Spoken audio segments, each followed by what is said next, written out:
انا عايز الشناوي يقف عامل كده، اخ الفلاح النجريجي وام الفلاح النجريجي واخت الفلاح النجريجي. بسم الله الرحمن الرحيم، عاملين ايه؟ ومعاكم حلقه جديده من برنامج 3 بونت، وبرضو النهارده لوحدي. مش مشكله، يلا مش هنقضيها احزان. الاسبوع اللي فات او من اخر فيديو حصل حبه تطورات كده، يعني حبه حاجات انا حابب اتكلم فيها. خلينا نتكلم في ماتش الاهلي ووادي دجله.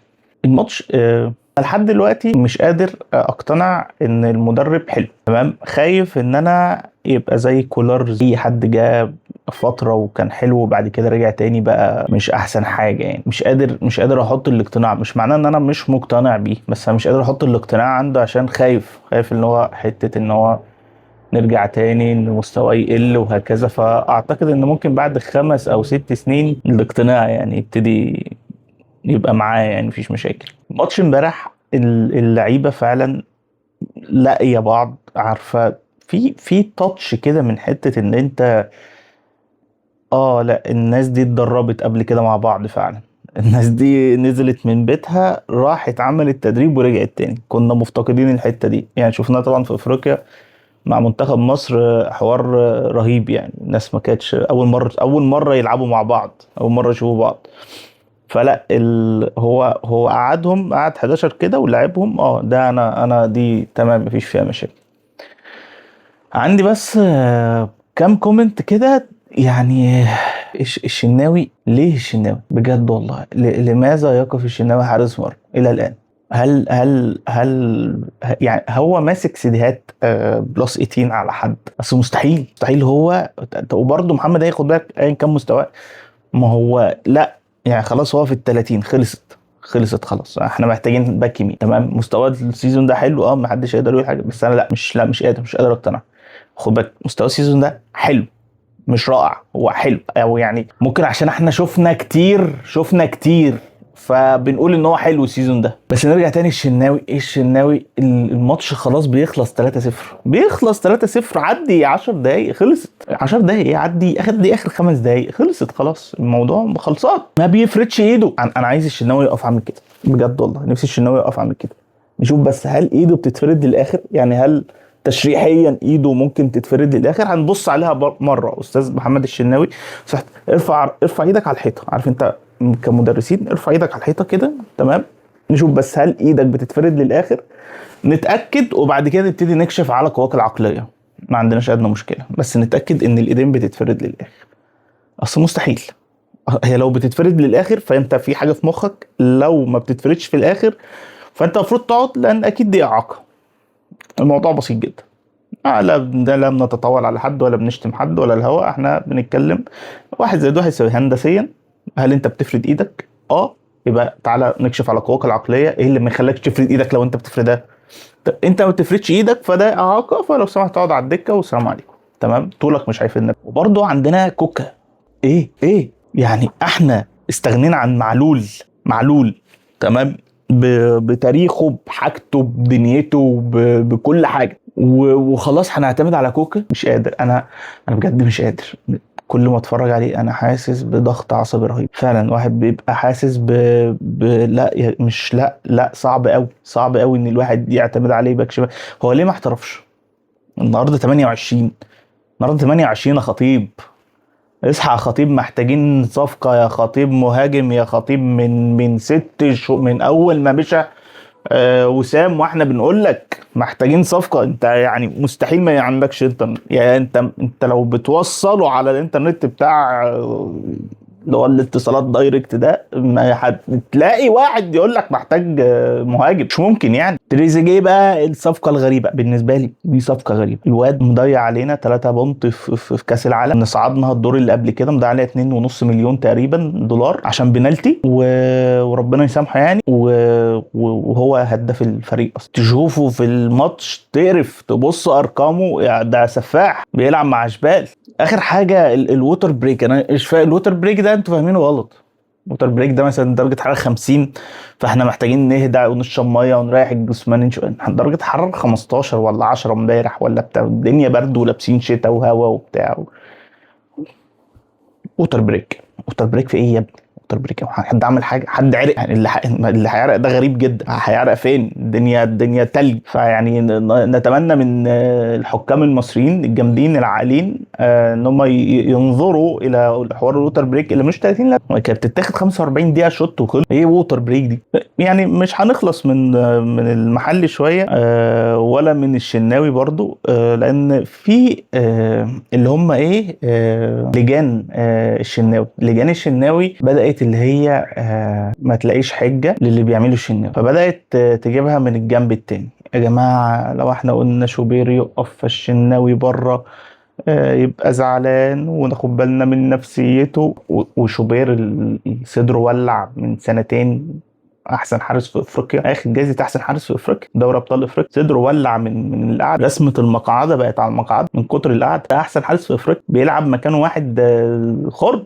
ده صدره يعني ده نفسيته ايه ده؟ ولما بينزل بيثبت نفسه. نزل مع منتخب في افريقيا اثبت نفسه، دوري ابطال افريقيا مع منتخب اثبت، مع الاهلي اثبت نفسه. ايه يعني ناخد نفسيه واحد بيخرجنا من بطولات وبيخسرنا ماتشات وبيطلعنا بلح عشان واحد تاني احسن؟ يا اخي عايز تروح تشجعه شجعه بعيد عني. انا يا عم واحد بشجع الاهلي النهارده، واحد بشجع الاهلي، ماليش دعوه باي حاجه. اللي هيقف ايا كان اسمه لازم يبقى مستواه شوبير، الشناوي، حمص، علي فتحي، ايا كان الاسم. بس انا ما اشوفش واحد مستواه زي الزفت وبعد كده في الاخر هي يقول لك اصل نفسيه ايه يا عم؟ انت بتقبض منه، انت بتاخد فلوس. نيجي الدوري بقى الكونفدراليه، يعني بطوله الكونفدراليه وماتش من الدوري المصري، ماتش من الدوري المصري قوي، ماتش جدا من الدوري المصري.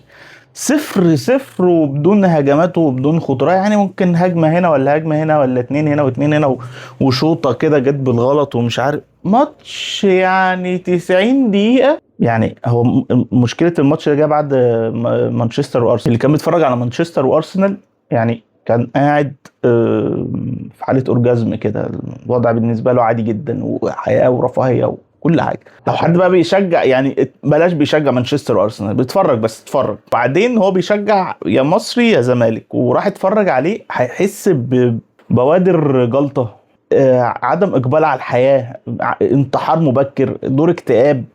محتاج حاجات، يعني في احساس كتير جدا الواحد ممكن يحسه. يعني مش عارف والله مش عارف.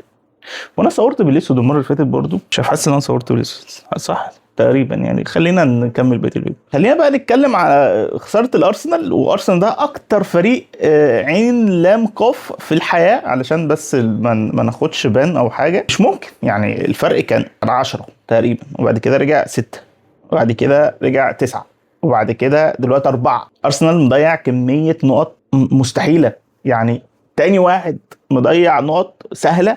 انا بتكلم عن النقط السهله اللي كان ممكن يروح ياخدها عادي جدا. احنا بنتكلم في 10 نقط من عند ارسنال و10 نقط عند مانشستر يونايتد. يعني فعلا مانشستر يونايتد مضيع حوالي 10 12 نقط سهلين جدا، سهلين جدا. اكتر نقط سهله في الحياه كان بيلعب ايفرتون في ارضه وخسران ومش عارف، حاجات غريبه جدا.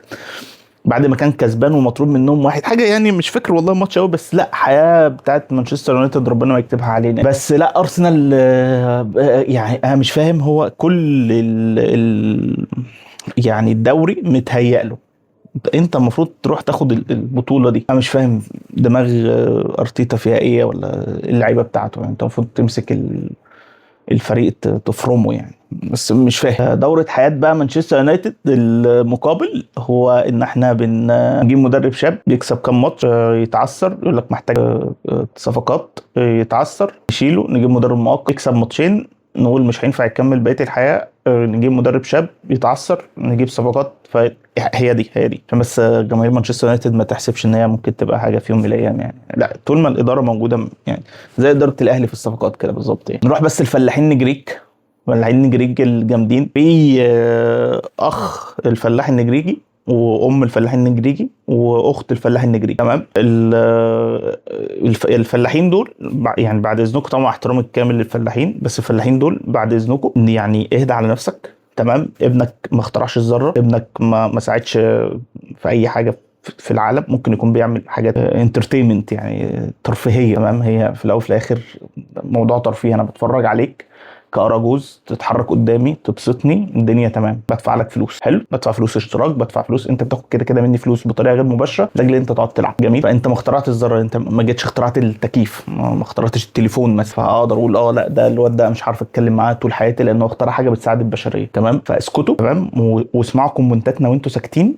يا عم انا ما عملتش حاجه، انا معيش نفس الاكونت، البنك اكونت بتاعه معيش، لا انا بالسالب وعليا قروض، بس انا مبسوط بحالي تمام. واللي بيجي ينتقدني تمام مفيش مشاكل، عادي يا عم انتقد ما عنديش مشكله، يعني اخبط دماغك في الحيط تمام. برضو لما احنا ننتقد فاي اسكت وسيبنا ننتقد، لان انت في الاول وفي الاخر بتلعب حاجه اسمها لعبه جماعيه. الجماعيه دي الناس ولعبه رقم واحد في مصر، فاحنا من حقنا ان احنا ننتقد مستواك اللي زي الزفت تمام. النهارده الاربع وفي 18 ماتش، مش عارف 18 ماتش في دوري ابطال اوروبا، كلهم الساعه 10 بالليل. اللي انا يعني بقول لك اتفرج عليه نابولي علشان هي محتاجه تصعد اصلا، لان نابولي تحت يعني مش هتصعد لا 16 ولا 8 ولا الهوا. وبرده ممكن تتفرج تقريبا على يعني اي حد من الناس اللي هي من الثالث مثلا للعاشر وال11، يعني اي حد في دول، لان هم 12 و15 يعني الثالث والرابع والخامس والسادس دول 15 لحد 12. فاي حد من ال12 من اللي هو التاسع والعاشر وال11، اي حد 12 نقطه لو كسب خلاص هيطلع فوقيه، فهو هيروح ال8 وده يروح ال16. فاي حد من الحته دي يتفرج عليها، او ماتش نابولي لانها لازم تصعد برضه يتفرج عليه. برضه اعتقد ماتش بنفيكا مع ريال مدريد برضه هيبقى كويس يعني قوي، لان بنفيكا برضه محتاجه تصعد، وبنفيكا مش قليله وبيدربها مورينيو. بنفيكا محتاجه تصعد، وريال مدريد محتاجه ان هي ما تبقاش في دور ال16. لو حصل اختلاف هتبقى الدنيا مشاكل، ومورينيو تقيل على على الفرق التقيله يعني. من الاخر ماتش هيبقى ممتع، وماتش نابولي هيبقى ممتع، ونتمنى لكم مشاهده طيبه. ولو انت وصلت لحد هنا فانا بشكرك، ما تنساش تعمل لايك وشير وسبسكرايب وتفعل زر الجرس، واشوفكم في حلقه جديده.